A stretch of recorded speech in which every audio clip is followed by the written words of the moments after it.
o la enciendas sin causar ningún fuego, por favor. Chiste malo. En Lucas capítulo 23. Lucas capítulo 23. El Señor hoy nos lleva a algo que está muy relacionado con lo que venimos cantando y lo que hemos recordado. Gracias, Pastor Orlando, por el tiempo de la cena del Señor. Qué lindo verte, Miguel, también. Gracias por... Qué lindo que estés acá. Hemos orado y se te ve mejor que antes. Qué bueno, cómo el Señor se está moviendo entre nosotros. Algo que tiene mucho que ver con lo que hemos cantado y lo que hemos orado y lo que hemos reflexionado. Y tiene mucho que ver con el momento en que Jesús es crucificado. No estamos en Pascua, no estamos en un tiempo así, pero siempre, y ese es el tema de este mensaje, hay que recordar el Evangelio. Y más precisamente el título de este mensaje es recordar el Evangelio cada día, o mejor dicho, predicarme el Evangelio a mí mismo cada día. Predicarme el Evangelio a mí mismo cada día. Y de eso vamos a hablar.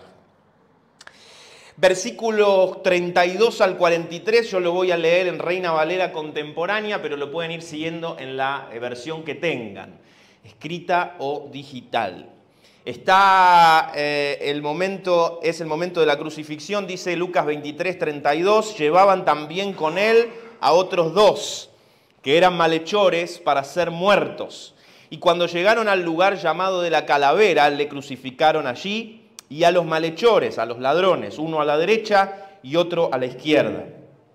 Y Jesús decía, Padre, perdónalos porque no saben lo que hacen. Y repartieron entre sí sus vestidos echando suertes, y el pueblo estaba mirando, y aún los gobernadores se burlaban de él, diciendo, a otro salvó, sálvese a sí mismo, si este es el Cristo, el escogido de Dios.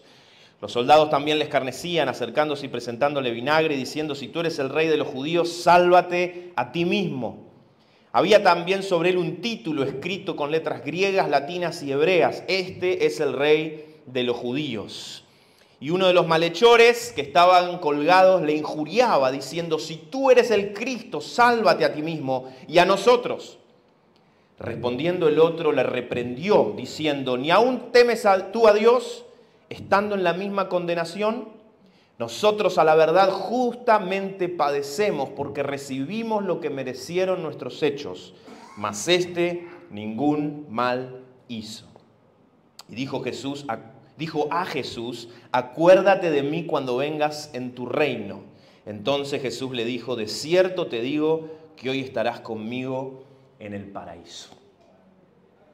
Esta es una escena dramática, porque nosotros lo leemos así, pero en realidad hay tres hombres colgados en una cruz a punto de morir en la muerte más terrible conocida quizás hasta hace algunos años atrás. Hemos hablado de esto, pero el sacrificio y la muerte de cruz lo tomaron los romanos de los bárbaros y se lo imputaban a personas a extranjeros y a personas que traicionaban a Roma. Era lo más degradante, por lo general morían desnudos y era de lo más vergonzante y terrible. El dolor que se infligía era una tortura que terminaba con suerte en la muerte para los crucificados. Entonces lo leemos rapidito, pero vayamos a ese día nublado, frío como hoy, porque la tierra se había oscurecido o estaba en proceso de oscurecerse, y hay tres que tienen un diálogo ahí o hablan a media lengua con lo que les queda. Si escuchan la Biblia dramatizada pueden tener un poquito más de contexto, pero quise leerlo para que hagamos el ejercicio y para que vayamos con nuestra imaginación y nuestra mente a ese momento. Entonces, está la escena y hablamos de predicarnos el Evangelio a nosotros mismos cada día. ¿Para qué? Primero, porque es lo que Dios quiere, y segundo, para no ceder y ser vencido y caer en lo que el mundo ofrece, en las cosas del mundo. en cómo piensa la sociedad en la que vivimos, en cómo razona, en cómo actúa, en cómo habla. Porque nos vamos a dar cuenta que si yo no me predico el Evangelio a mí mismo cada día, soy presa fácil para que cualquier tipo de pensamiento o influencia entre en mí. ¿Qué es el Evangelio? Quiero decirte dos cosas. ¿Qué es el Evangelio y qué tengo que hacer al respecto? Y la escena que acabamos de leer lo relata muy, pero muy bien. El ladrón en la cruz efectúa el acto de fe más impresionante que vemos en toda la Escritura, o uno de los actos de fe más tremendos en toda la Escritura. El ladrón le dice a su compañero, le dice: nosotros a la verdad justamente padecemos porque recibimos lo que merecieron nuestros hechos. El Evangelio es principalmente dos cosas: arrepentimiento y fe. O el Evangelio demanda de nosotros dos cosas: arrepentimiento y fe. Muchas personas creen que el Evangelio es obediencia y santificación, y eso no es el Evangelio. Ese es el resultado de haber creído al Evangelio, el resultado de que el Evangelio haya tomado total control y posesión en nuestra vida. Si no, miren a este ladrón, que ya vamos a avanzar un poquito más en la historia. Qué tanta obediencia, qué tanta santificación pudo tener. Bueno, completa en un momento, pero luego no hubo más para él, no hubo más vida para él. Ese arrepentimiento, el ladrón le dice: nosotros padecemos por lo que recibimos, justamente por lo que hemos hecho. Reconocer que soy pecador. Ese es el Evangelio. Arrepentimiento. Reconozco primero que soy pecador. La luz de Cristo me ilumina. ¿Le parece bien al Señor quitar el velo de nuestros ojos para verlo a Él y vernos a nosotros mismos tal cual somos? El ladrón en ese momento reconoce que es pecador y lo dice: por cuanto todos pecamos y estamos destituidos, lejos de la gloria de Dios. Pero no de nosotros, sino que es don de Dios. Pablo escribe a los Gálatas y dice: cuando a él le pareció bien, cuando a él le plació a su debido tiempo, abrió mis ojos y me hizo ver lo que estaba delante de mí. Y todos nosotros, o la mayoría, han llegado en algún momento a abrir sus ojos por gracia divina y a entender que somos pecadores. Lo segundo es reconocer que Jesús es el camino. Yo soy pecador, pero la salvación está en Él, que es perfecto, no en cualquier otro lado. La gente busca y no todos los caminos, buscando todos los caminos que llevan al mismo lugar, ¿no? A Roma. Bueno, tu Dios es el mismo que el mío, y la verdad que el amor, todos son amor y todos buenos valores. Pero el ladrón dice: mas este ningún mal hizo. Reconoce que Jesús es perfecto, que Jesús es el camino, que Jesús es el santo, el digno de ser seguido y honrado y amado. Jesús dijo: yo soy el camino, la verdad y la vida. Nadie viene al Padre si no es por mí. No hay muchos caminos, hay uno solo, y es Jesús. Arrepentimiento: reconozco que soy pecador, reconozco que Jesús es el camino. Y fe. Respondo ante esa revelación con fe. El ladrón dice: acuérdate de mí cuando vengas en tu reino. Acá está reconociendo un ladrón crucificado a muerte con otro, y le está diciendo al del medio, que está en la misma situación de él: acuérdate de mí cuando vengas en tu reino. Si Jesús parece algo, puede parecer cualquier cosa en ese momento menos un Salvador, un Redentor.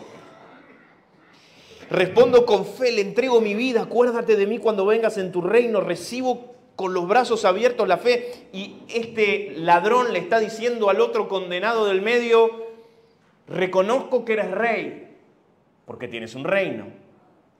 Reconozco que después de esto algo va a pasar y vas a instaurar un reino. Y reconozco que tú eres el que decide quién entra en ese reino y quién no. Tómame por favor en cuenta. en ese reino. Poderosas declaraciones en una frase de un condenado a muerte. Respondo con fe. Es pues la fe, la certeza de lo que se espera y la convicción de lo que no se ve. Esa definición completamente aplicada a este diálogo, a este momento, donde el ladrón con fe, porque no le queda otra, responde a la revelación de Dios. El Evangelio es mi razón de ser, hijo de Dios e hija de Dios. El Evangelio es todo en nuestra vida. El Evangelio es el antes y el después en la vida de un cristiano. Me muevo por el Evangelio, respiro por el Evangelio, soy por el Evangelio, por lo que Cristo hizo en mí y lo vivo cada día. ¿Y saben qué? Del Evangelio depende la segunda venida de Jesús. Hoy recordamos en la Santa Cena que hacemos esto hasta que Él venga. Y Orlando terminó, Jesús viene, Jesús viene. Y el Evangelio incluye la segunda venida de Jesús, porque Él dijo, por tanto, ir y predicar el Evangelio a toda criatura, enseñándoles las cosas que yo les he mandado, y he aquí, yo estaré con ustedes hasta el fin del mundo. Jesús también dice, este Evangelio será predicado a todas las naciones y entonces vendrá el fin. Y segunda Pedro escribe, dice, el Señor no retarda su promesa de volver, si algunos la tienen por costumbre, porque en el primer siglo Jesús no volvía, como había dicho, y la gente se empezaba a desesperar y decía, ¿pero cuándo? ¿Pero cuándo? ¿Pero cuándo? ¿Cómo puede ser? Hemos dejado todo.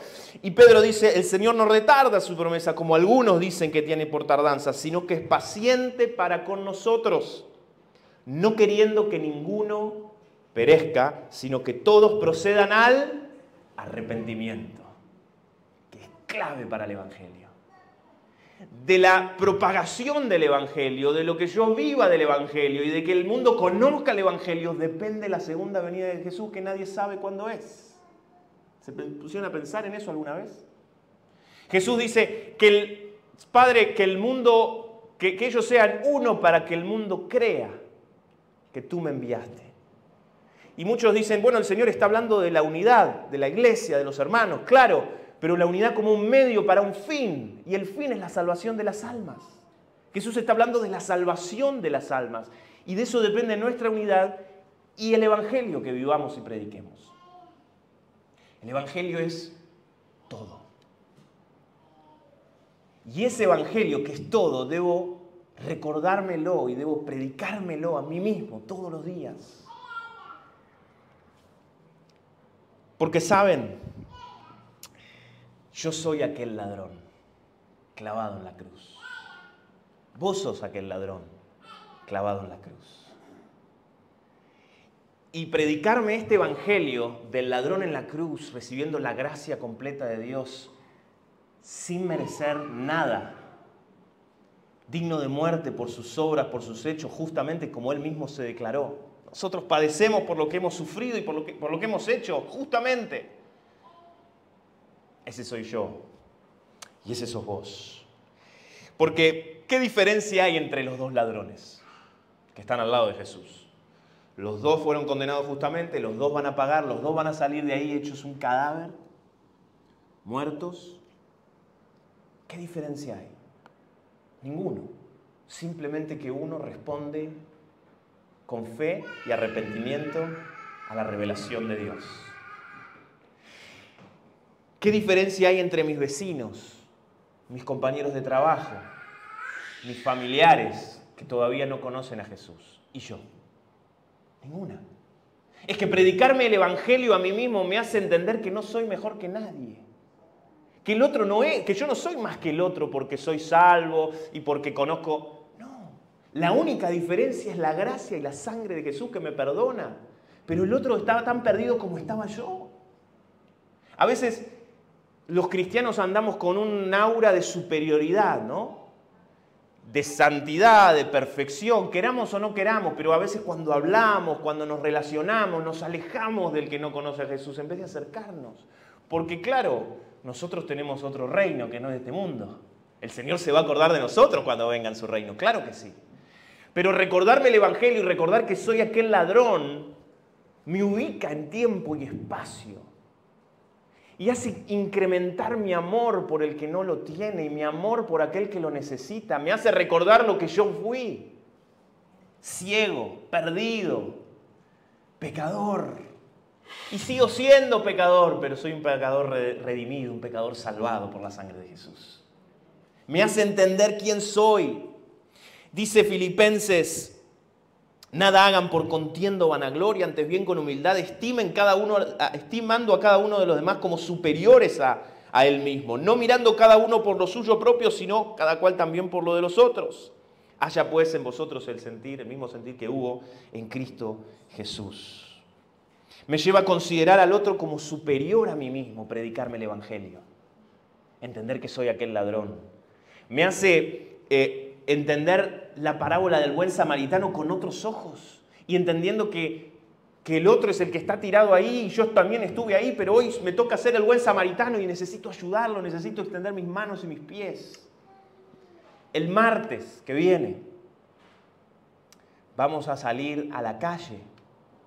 A las 5 de la tarde nos encontramos aquí para ir y sumarnos a otras congregaciones, a la comunidad cristiana y no cristiana, a sumarnos a la campaña del frío. Vamos a reunirnos aquí, luego vamos a ir a un depósito donde nos van a entregar comida, frazadas, demás cosas para salir y hacer una recorrida por Vicente López, para ir a donde ellos ya saben que están residiendo, donde están acampando, donde se están congregando, los que no tienen techo, los que necesitan de esas cosas para poder ir y extenderles una mano, darles y predicarles el Evangelio. Por lo menos nosotros, por lo menos compartir de Jesús todo lo que podamos. El resto no sé qué hará, pero nosotros vamos ahí a hacer las manos y los pies de Jesús. A hacer y decir también: Jesús te ama, puedo orar por vos, qué bueno conocerte. Me hace entender que el otro, tenga mucho o tenga poco, no tiene nada si no tiene el Evangelio. Ay, a este solo le falta convertirse y creer en Jesús. No tiene nada si no tiene a Cristo. Tenga mucho, tenga poco. Sepa mucho, sepa poco. Y cuando entiendo que soy ese ladrón, me doy cuenta que yo no era nada y no tenía nada. No importa si naciste en cuna cristiana y si viniste ayer al Señor. Estábamos en la misma condición. Cristo nos alcanzó por su gracia. Y lo otro que me hace entender que no soy mejor que nadie es que no hay privilegios para nadie. No hay privilegios para nadie. A veces pensamos que como servimos a Dios y somos creyentes, los problemas nos tienen que esquivar. Esto a mí no me puede pasar porque yo amo a Dios y temo a Dios. Claro, que hay otra legión de ángeles a nuestro alrededor, que tenemos una bendición, que tenemos una presencia que el resto no tiene. Pero hay de aquellos que les sobreviene una enfermedad y se quejan. Hay de aquellos que dicen: ¿cómo le puede haber pasado esto a mi papá, a mi mamá, a mi hija? Si tanto han servido a mi Dios, si tanto han servido al Señor, ¿cómo puede ser? Y se acercan a Dios con queja, con remordimiento. Acá no hay privilegios para nadie. Las promesas son nuestras, pero vivimos en un mundo caído y en este mundo tenemos que atravesar.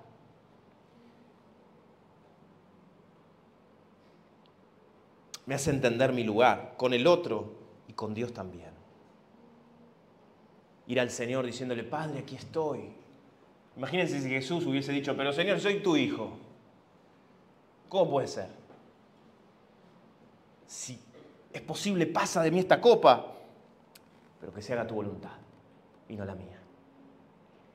Si estás pasando por estos momentos, si estás pasando por un tiempo interno donde hay preguntas que no se entienden, o sentís que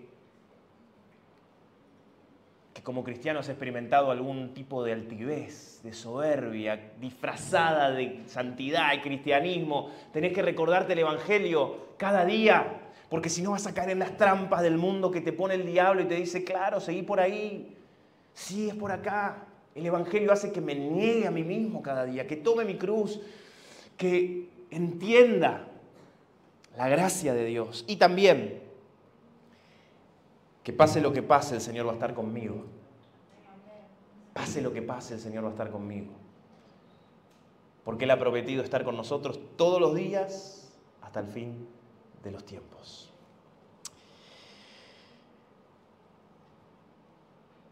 Su esposa se lo había dicho antes de salir de casa. Ese no iba a ser un buen día. Era un extraño presentimiento que le rondaba por la cabeza hacía semanas. Su esposo convivía con el peligro y la muerte era moneda corriente en la disipada vida de su amado. Cualquier día podía ser el último que lo viera con vida, pero esta vez era distinto y no se equivocó. El llamado telefónico le quitó cualquier duda. Señora de López, ella habla. Le hablo del departamento de policía de la ciudad. Su esposo, Héctor López, fue detenido esta mañana mientras intentaba robar el Banco Central. Usted sabe cómo es la ley aquí. Por ser reincidente no tiene derecho a apelar ni a un juicio justo. Será condenado esta misma tarde. La mujer deja caer el teléfono, un escalofrío la recorre entera mientras que siente que sus pies ya no la sostienen. No debiste casarte con él, nunca fue un buen hombre, le había pronosticado su madre. Pero que fuera un delincuente no disminuía el amor que sentía por él. Hubiese preferido un abogado, un ingeniero, un albañil, pero no tuvo esa fortuna. Su esposo era un ladrón y el gobierno lo acaba de apresar. No le asustaba que estuviera privado de la libertad, cosa que ya había sucedido antes. Lo dramático era que esta vez no habría misericordia del juez y la sentencia era inapelable. Su socio en las andadas también fue sorprendido en el lugar del hecho y morirá junto a tu esposo, le susurró una vecina a modo de desgraciado consuelo. Ya no importa. Lo cierto es que su esposo iba a terminar como ella lo había soñado en tantas pesadillas. En la peor de las muertes, la más vergonzante, la más cruel, la muerte de cruz. La mujer que no pudo despedirse de su marido se abre paso entre la multitud que exige justicia a viva voz. Para muchos hoy es un día loable de justicia. El horizonte recorta 3 cruces, la de su esposo, la de su compañero y la de un desconocido. El cuadro es estremecedor. Gritos, súplicas, latigazos, sangre, ira. No quiere ni mirar a su esposo, él cuelga de la cruz, pero ella prefiere no recordarlo así. Uno de los ladrones, el cómplice de su esposo, insulta al desconocido de la cruz del medio y una voz conocida, aunque casi imperceptible, se enoja y dice: ni aún temes a Dios, estando en su misma condenación. La mujer está sorprendida. Su esposo acaba de salir en defensa de otro delincuente. Eso es ridículo. Su esposo nunca habló por nadie ni puso la cara por desconocidos. Este es un mundo egoísta, solía decir. Acuérdate de mí cuando vengas en tu reino, dice ahora, implorándole al desconocido de la cruz central. Hoy estarás conmigo en el paraíso, promete el otro, como si su condición pudiese cumplir algo. En la cruz se ruega piedad, no se prometen paraísos, piensa la mujer. Ella levanta la vista por primera vez. El socio de su esposo sigue maldiciendo. El desconocido del centro pareciera ser inocente y su esposo sonríe. Este hombre cuelga de un madero, pero de forma inexplicable sonríe. Héctor López se encuentra con la mirada de su esposa y le dibuja una sonrisa. Un último gesto de que todo estará bien, a pesar de todo. El gesto de los que se encontraron con la gracia en el momento menos esperado. La dama no entiende nada acerca de teologías, de paraísos o redentores. Solo sabe que algo milagroso acaba de ocurrir. Ella finalmente entendió que ese no iba a ser un buen día, pero si para encontrarse con el paraíso había que venir a la cruz, entonces valió la pena el esfuerzo de haberse levantado. Amada iglesia, eso es gracia. La divina influencia de Dios en el corazón del hombre. La gracia es Dios viniendo a la humanidad que no merece absolutamente nada. La inmerecida bondad de Dios hacia cada uno de nosotros, lo que no merecemos por justicia, sino que es un regalo inmerecido. Jesús es la gracia de Dios, el perdón de pecados es la gracia de Dios. El nuevo camino que Él hizo para llegar a Él y tener relación con Él y tener vida eterna es gracia de Dios. Y eso debemos recordarnos cada día, predicárnoslo, porque si no, creeré que es por mi fuerza. Si no, creeré que es por mis propias fuerzas, por mis propios atributos, recursos, conocimiento, intelectualidad. Si no me recuerdo cada día y no me predico el Evangelio a mí mismo, saldré a la calle y a la vida creyendo que es por mí, no por Él. y ahí soy blanco fácil. Ahí me van a bajar de un ondazo. Ahí los problemas, ahí seré como Pedro, ¿verdad? Que sin orar, sin ayunar, sin buscar al Señor 40 días y 40 noches, caminó sobre el agua por poner sus ojos en Él. Pero en el momento en que puso su mirada en las olas y el viento, que ya estaban ahí, arrancó a llover fuerte cuando Pedro puso el pie en el agua. Ya era un desastre ese momento. Cuando desfijó sus ojos de Jesús, se empezó a hundir. En el momento en que nos dejamos de recordar y predicar este evangelio a nosotros, esta rutina, este ejercicio que debemos hacer por más que lo conozcamos. ¿Cuántos sabemos que 2 más 2 es 4? Las cosas que aprendimos de chiquitos. ¿Y cuántas veces en la vida diaria obramos, decimos y pensamos como si 2 más 2 no fuera 4?